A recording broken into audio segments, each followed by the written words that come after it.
Hi, my sweet friends, and welcome to Crochet Every Day with Judy. I am Judy, and I do readings, and today we are continuing reading the book by Louisa May Alcott called Under the Lilacs, and we're starting with Chapter 3. Ben. Please, ma'am, my name is Ben Brown, and I'm traveling. Where are you going? Anywheres to get work. What sort of work can you do? All kinds. I'm used to horses. Bless me, such a little chap as you. I'm 12, ma'am, and can ride anything on 4 legs. And the small boy gave a nod that seemed to say, Bring on your cruisers. I'm ready for 'em. Haven't you got any folks? Asked Mrs. Moss, amused but still anxious, for the sunburnt face was very thin, the eyes hollow with hunger or pain, and the ragged figure leaned on the wheel as if too weak or weary to stand alone. No, ma'am, not of my own. And the people I left with beat me, so I run away. The last words seemed to bolt out against his will, as if the woman's sympathy irresistibly won the child's confidence.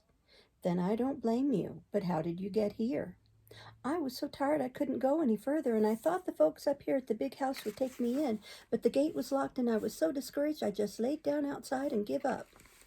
Poor little soul, I don't wonder, said Mrs. Moss, while the children looked deeply interested at the mention of their gate. The boy drew a long breath, and his eyes began to twinkle in spite of his forlorn state as he went on, while the dog pricked up his ears at the mention of his name.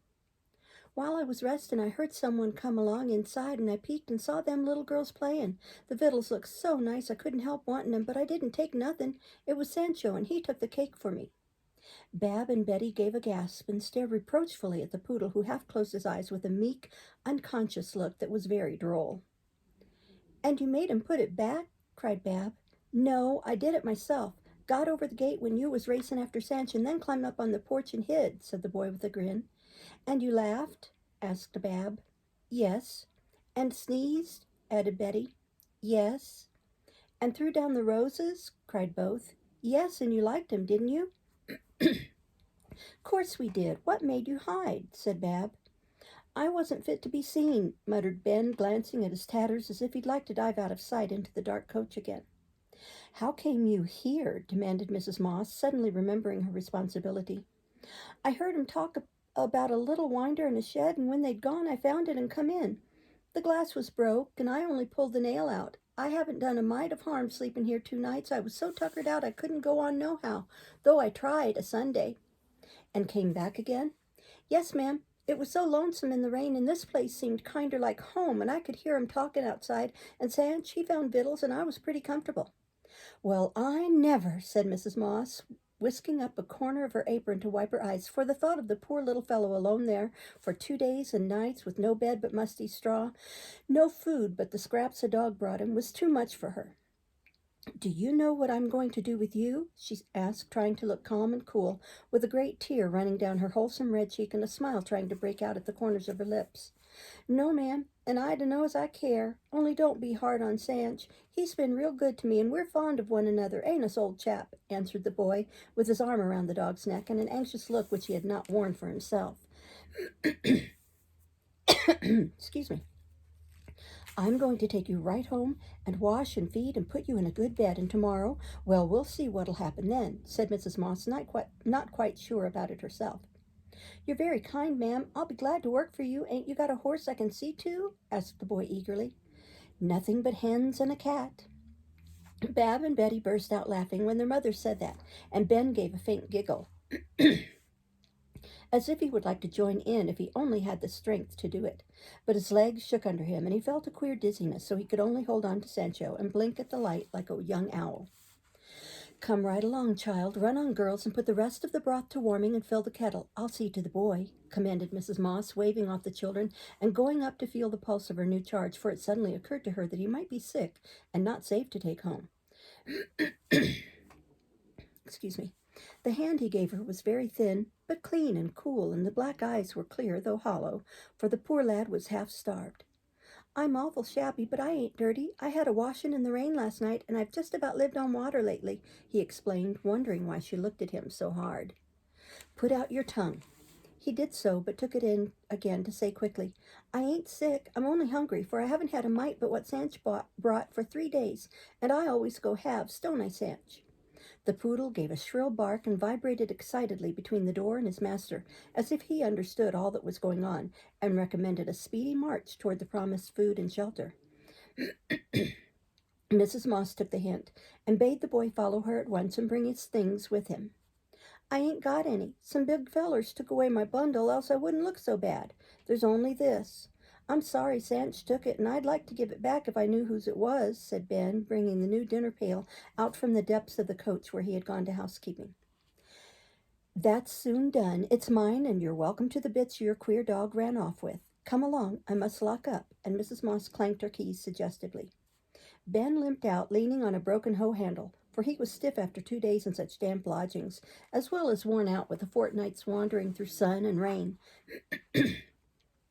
Sancho was in great spirits, evidently feeling that their woes were over and his foraging expeditions at an end, for he frisked about his master with yelps of pleasure, or made playful darts at the ankles of his benefactress, which caused her to cry "Wish!" and scat and shake her skirts at him as if he were a cat or hen. A hot fire was roaring in the stove under the broth skillet and tea kettle, and Betty was poking in more wood with a great smirch of black on her chubby cheek, while Bab was cutting away at the loaf as if bent on slicing her own fingers off. Before Ben knew what he was about, he found himself in the old rocking chair devouring bread and butter as only a hungry boy can, with Sancho close by gnawing a mutton bone like a ravenous wolf in sheep's clothing. While the newcomers were thus happily employed, Mrs. Moss beckoned the little girls out of the room and gave them both an errand. Bab, you run over to Mrs. Barton's and ask her for any old duds Billy don't want. And Betty, you go to the Cutters and tell Miss Clorindy I'd like a couple of the shirts we made at last sewing circle. Any shoes or a hat or socks would come handy, for the poor dear hasn't a whole thread on him. Away went the children, full of anxiety to clothe their beggar, and so well did they plead his cause with the good neighbors that Ben hardly knew himself when he emerged from the back bedroom half an hour later, clothed in Billy Barton's faded flannel suit, with an unbleached cotton shirt out of the Dorcas basket, and a pair of Millie Cutter's old shoes on his feet. Sancho also had been put in better trim, for after his master had refreshed himself with a warm bath, he gave his dog a good scrub, while Mrs. Moss set a stitch here and there in the new old clothes. And Sancho reappeared, looking more like the China poodle than ever, being as white as snow, his curls well brushed up, and his tassely tail waving proudly over his back. Feeling eminently respectable and comfortable, the wanderers humbly presented themselves, and were greeted with smiles of approval from the little girls and a hospitable welcome from the mother, who set them near the stove to dry, as both were decidedly damp after their ablutions. I declare I shouldn't have known you, exclaimed the good woman, surveying the boy with great satisfaction, for though still very thin and tired, the lad had a tidy look that pleased her, and a lively way of moving about in his clothes like an eel in a skin rather too big for him. The merry black eyes seemed to see everything, the voice had an honest sound, and the sunburnt face looked several years younger since the unnatural despondency had gone out of it. It's very nice, and me and Sancho lots obliged, ma'am, murmured Ben, getting red and bashful under the 3 pairs of friendly eyes fixed upon him. Bab and Betty were doing up the tea things with unusual dispatch so that they might entertain their guest, and just as Ben spoke, Bab dropped a cup. To her great surprise, no smash followed, for bending quickly, the boy caught it as it fell and presented it to her on the back of his hand with a little bow. Gracious, how could you do it? Asked Bab, looking as if she thought there was magic about it. That's nothing. Look here. And taking 2 plates, Ben sent them spinning up into the air, catching and throwing so rapidly that Bab and Betty stood with their mouths open as if to swallow the plates should they fall, while Mrs. Moss, with her dishcloth suspended, watched the antics of her crockery with a housewife's anxiety. That does beat all, was the only exclamation she had time to make, for as if desirous of showing his gratitude in the only way he could, Ben took several clothespins from a basket nearby, sent several saucers twirling up, caught them on the pins, balanced the pins on chin, nose, forehead, and went walking about with a new and peculiar sort of toadstool ornamenting his countenance. The children were immensely tickled, and Mrs. Moss was so amused she would have lent her best soup tureen if he had expressed a wish for it. But Ben was too tired to show all his accomplishments at once, and he soon stopped, looking as if he almost regretted having betrayed that he possessed any. "I guess you've been in the juggling business," said Mrs. Moss with a wise nod, for she saw the same look on his face as when he said his name was Ben Brown, the look of one who was not telling the whole truth. "Yes'm. I used to help Senor Pedro, the wizard of the world, and I learned some of his tricks," stammered Ben, trying to seem innocent. "Now look here, boy, you'd better tell me the whole story, and tell it true, or I shall have to send you up to Judge Morris. I wouldn't like to do that, for he is a harsh sort of a man. So if you haven't done anything bad, you needn't be afraid to speak out, and I'll do what I can for you," said Mrs. Moss rather sternly, as she went and sat down in her rocking chair as if about to open the court.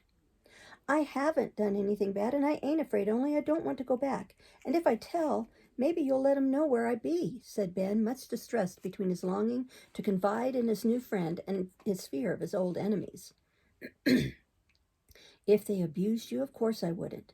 Tell the truth, and I'll stand by you. Girls, you go for the milk." "Oh, Ma, do let us stay. We'll never tell. Truly, truly," cried Bab and Betty, full of dismay at being sent off when secrets were about to be divulged. "I don't mind 'em," said Ben handsomely. "Very well, only hold your tongues. Now, boy, where did you come from?" said Mrs. Moss, as the little girls hastily sat down together on their private and particular bench opposite their mother, brimming with curiosity and beaming with satisfaction at the prospect before them. Chapter 4. His Story. "I ran away from a circus," began Ben, but got no further, for Bab and Betty gave a simultaneous bounce of delight, and both cried out at once, "We've been to one. It was splendid." "You wouldn't think so if you knew as much about it as I do," answered Ben with a sudden frown and wiggle, as if he still felt the smart of the blows he had received. "We don't call it splendid, do we, Sancho?" he added, making a queer noise which caused the poodle to growl and bang the floor irefully with his tail as he lay close to his master's feet, getting acquainted with the new shoes they wore. "How came you there?" asked Mrs. Moss, rather disturbed at the news. "Why, my father was the wild hunter of the plains. Didn't you ever see or hear of him?" said Ben, as if surprised at her ignorance. "Bless your heart, child, I haven't been to a circus this 10 years, and I'm sure I don't remember what or who I saw then," answered Mrs. Moss, amused yet touched by the son's evident admiration for his father. "Didn't you see him?" demanded Ben, turning to the little girls. "We saw Indians and tumbling men and the bounding brothers of Borneo and a clown and monkeys and a little mite of a pony with blue eyes. Was he any of them?" answered Betty innocently. "Pooh, he didn't belong to that lot. He always rode 2, 4, 6, 8 horses to once, and I used to ride with him till I got too big. My father was number 1 and didn't do anything but break horses and ride 'em," said Ben, with as much pride as if his parent had been a president. "Is he dead?" asked Mrs. Moss. "I don't know. Wish I did." And poor Ben gave a gulp as if something rose in his throat and choked him. "Tell us all about it, dear, and maybe we can find out where he is," said Mrs. Moss, leaning forward to pat the shiny dark head that was suddenly bent over the dog. "Yes, ma'am, I will, thank you." And with an effort, the boy steadied his voice and plunged into the middle of his story. "Father was always good to me, and I liked being with him after Granny died. I lived with her till I was 7, then Father took me, and I was trained for a rider. You just oughter have seen me when I was a little feller all in white tights and a gold belt and pink riggin', standin' on Father's shoulder or hangin' on to old General's tail, and him gallopin' full pelt, or Father ridin' 3 horses with me on his head wavin' flags, and everyone clappin' like fun." "Oh, weren't you scared to pieces?" asked Betty, quaking at the mere thought. "Not a bit. I liked it." "So should I," cried Bab enthusiastically. "Then I drove the 4 ponies in the little chariot when we paraded," continued Ben, "and I sat on the great ball up top of the grand car drawed by Hannibal and Nero. But I didn't like that, 'cause it was awful high and shaky, and the sun was hot, and the trees slapped my face, and my legs ached holding on." "What's Hannibal's and Nero's?" demanded Betty. "Big elephants. Father never let 'em put me up there, and they didn't darst until he was gone. Then I had to, else they'd have thrashed me." "Didn't anyone take your part?" asked Mrs. Moss. "Yes'm, most all the ladies did. They were very good to me, especially Amelia. She vowed she wouldn't go on in the Tunniment Act if they didn't stop knocking me round when I wouldn't help old Buck with the bears. So they had to stop it, 'cause she led first rate, and none of the other ladies rode half as well as Amelia." "Bears! Oh, do tell about them!" exclaimed Bab, in great excitement, for at the only circus she had seen, the animals were her delight. Buck had 5 of 'em, cross old fellers, and he showed 'em off. I played with 'em once just for fun, and he thought it would make a hit to have me show off instead of him. But they had a way of clawing and hugging that wasn't nice, and you couldn't never tell whether they were good-natured or ready to bite your head off. Buck was all over scars where they'd scratched and bit him, and I wasn't going to do it, and I didn't have to, owing to Miss St. John standing by me like a good one." "Who was Miss St. John?" asked Mrs. Moss, rather confused by the sudden introduction of new names and people. "Why, she was 'Melia, Mrs. Smithers, the ringmaster's wife. His name wasn't Montgomery any more'n hers was St. John. They all change 'em to something fine on the bills, you know. Father used to be Senor Jose Montebello, and I was Master Adolphus Bloomsbury after I stopped being a flying Cupid and an infant prodigy." Mrs. Moss leaned back in her chair to laugh at that, greatly to the surprise of the little girls, who were much impressed with the elegance of these high-sounding names. "Go on with your story, Ben, and tell why you ran away and what became of your pa," she said, composing herself to listen, really interested in the child. "Well, you see, Father had a quarrel with old Smithers and went off sudden last fall just before the tending season was over. He told me he was going to a great riding school in New York, and when he was fixed, he'd send for me. I was to stay in the museum and help Pedro with the trick business. He was a nice man, and I liked him, and Amelia was going to see to me, and I didn't mind for a while. But Father didn't send for me, and I began to have horrid times. If it hadn't been for Amelia and Sancho, I would have cut away long before I did." "What did you have to do?" "Lots of things, for times was dull and I was smart. Smithers said so anyway, and I had to tumble up lively when he gave the word. I didn't mind doing tricks or showing off Sancho, for Father trained him and he always did well with me, but they wanted me to drink gin to keep me small, and I wouldn't, 'cause Father didn't like that kind of thing. I used to ride tip-top, and that just suited me till I got a fall and hurt my back, but I had to go on all the same, though I ached dreadful and used to tumble off. I was so dizzy and weak." "What a brute that man must have been! Why didn't Amelius put a stop to it?" asked Mrs. Moss indignantly. "She died, ma'am, and then there was no one left but Sanch, so I run away." Then Ben fell to patting his dog again, to hide the tears he could not keep from coming at the thought of the kind friend he had lost. "What did you mean to do?" "Find Father, but I couldn't, for he wasn't at the riding school, and they told me he had gone out west to my mustangs for a man who wanted a lot. So then I was in a fix, for I couldn't go to Father, didn't know just where he was, and I wouldn't sneak back to Smithers to be abused. Tried to make 'em take me at the riding school, but they didn't want a boy, and I traveled along and tried to get work. But I'd have starved if it hadn't been for Sanch. I left him tied up when I ran off for fear they'd say I stole him. He was a very valuable dog, ma'am, the best trick dog I ever see, and they'd want him back more than they would me. He belongs to Father, and I hated to leave him, but I did. I hooked it one dark night and never thought I'd see him again. Next morning I was eating breakfast in a barn miles away and dreadful lonesome when he came tearing in, all mud and wet, with a great piece of rope dragging. He'd gnawed and come after me and wouldn't go back or be lost, and I'll never leave him again, will I, dear old feller?" Sancho had listened to this portion of the tale with intense interest, and when Ben spoke to him, he stood straight up, put both paws on the boy's shoulders, licked his face with a world of dumb affection in his yellow eyes, and gave a little whine which said, as plainly as words, "Cheer up, little master. Fathers may vanish and friends die, but I will never desert you." Ben hugged him close and smiled over his curly white head at the little girls, who clapped their hands at the pleasing tableau, and then went to pat and fondle the good creature, assuring him that they entirely forgave the theft of the cake and the new dinner pail. Inspired by these endearments and certain private signals given by Ben, Sancho suddenly burst away to perform all its best antics with unusual grace and dexterity. Bab and Betty danced around the room with rapture, while Mrs. Moss declared she was almost afraid to have such a wonderfully intelligent animal in the house. Praises of his dog pleased Ben more than praises of himself, and when the confusion had subsided, he entertained his audience with a lively account of Sancho's cleverness, fidelity, and the various adventures in which he had nobly borne his part.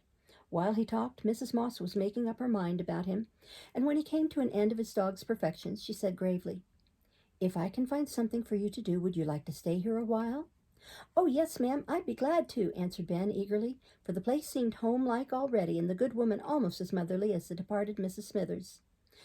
"Well, I'll step over to the squire's tomorrow to see what he says. Shouldn't wonder if he'd take you for a chore boy, if you were as smart as you say. He always has one in the summer, and I haven't seen any round yet. Can you drive cows?" "Hope so." And Ben gave a shrug, as if it was a very unnecessary question to put to a person who had driven 4 calico ponies in a gilded chariot. "It mayn't be as lively as riding elephants and playing with bears, but it is respectable, and I guess you'll be happier switching Brindle and Buttercup than being switched yourself," said Mrs. Moss, shaking her head at him with a smile. I guess I will, ma'am, answered Ben with sudden meekness, remembering the trials from which he had escaped. Very soon after this, he was sent off for a good night's sleep in the back bedroom with Sancho to watch over him. But both found it difficult to slumber till the racket overhead subsided, for Bab insisted on playing she was a bear and devouring poor Betty in spite of her wails, till their mother came up and put an end to it by threatening to send Ben and his dog away in the morning if the girls didn't behave and be as still as mice. This they solemnly promised, and they were soon dreaming of cars and moldy coaches, runaway boys in dinner pails, dancing dogs, and twirling teacups. We'll stop there and start next time with Chapter 5. Thank you for listening. Bye bye.